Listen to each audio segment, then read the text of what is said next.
Gall బ్లాడర్లో stones పడడం కావచ్చు, infection కావడం వల్ల కావచ్చు, రీజన్స్ ఏదైనా కావచ్చు.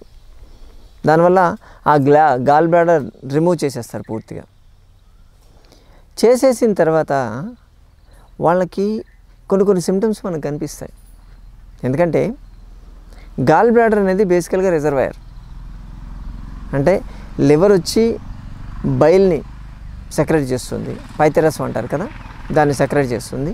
అది వచ్చి ఈ గాల్ బ్లాడర్లో ఉంటుంది, గాల్ బ్లాడర్లో స్టోర్ అవుతుంది.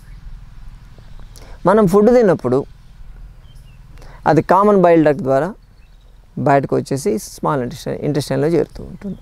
అంటే ఈ ఫ్యాట్స్ని వాటిని డైజెస్ట్ చేసేటువంటి కెపాసిటీ దానికి ఉంటుంది. కాబట్టి ఎప్పుడైతే ఈ గాల్ బ్లాడర్ సర్జరీ అయిపోతుందో, గాల్ బ్లాడర్ తీసేస్తే ఏమవుతుందంటే బయలేం ఆగిపోదు, డైరెక్ట్ అయిపోతుంది.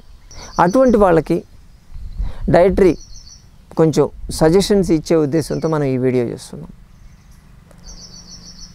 ఎప్పుడైతే అది వస్తూ ఉంటుంది కాబట్టి సాధ్యమైనంత వరకు హై ఫ్యాట్ ఫుడ్స్ తీసుకోవద్దు, ఫ్యాట్ ఎక్కువ ఉండేటువంటి పదార్థాలు అస్సలు వాడొద్దు.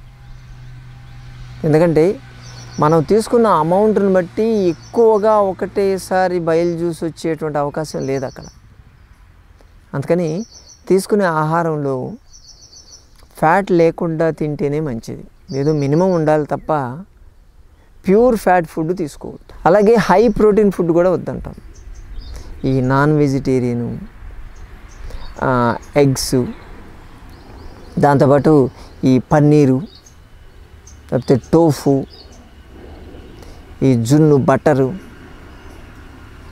ఇటువంటివి కొంచెం ఫ్యాటు ప్రోటీన్ ఎక్కువ ఉంటాయి. అలాగే గింజలు, పొద్దుతిరుగుడు గింజలు, పుచ్చ గింజలు ఇటువంటివి ఉంటాయి కదా, వాటిలో కూడా ఎక్కువ ఉంటుంది. అందుకని అవి డైజెషన్ కావడం కొంచెం కష్టం అవుతుంది. అందుకే బ్లోటింగ్ వస్తుంది. ఎప్పుడైతే డైజెస్ట్ కాదు అప్పుడు బ్లోటింగ్ వచ్చేస్తూ ఉంటుంది. అందుకని వీటిని అవాయిడ్ చేయాలి అని చెప్తాం. ఎంతకాలం అవాయిడ్ చేయాలంటే పూర్తిగా కాదు, ఇనిషియల్గా మీకు అయిన తర్వాత ఎంత మినిమైజ్ చేస్తే అంత. పూర్తిగా మానేయొద్దని కూడా చెప్పట్లేదు.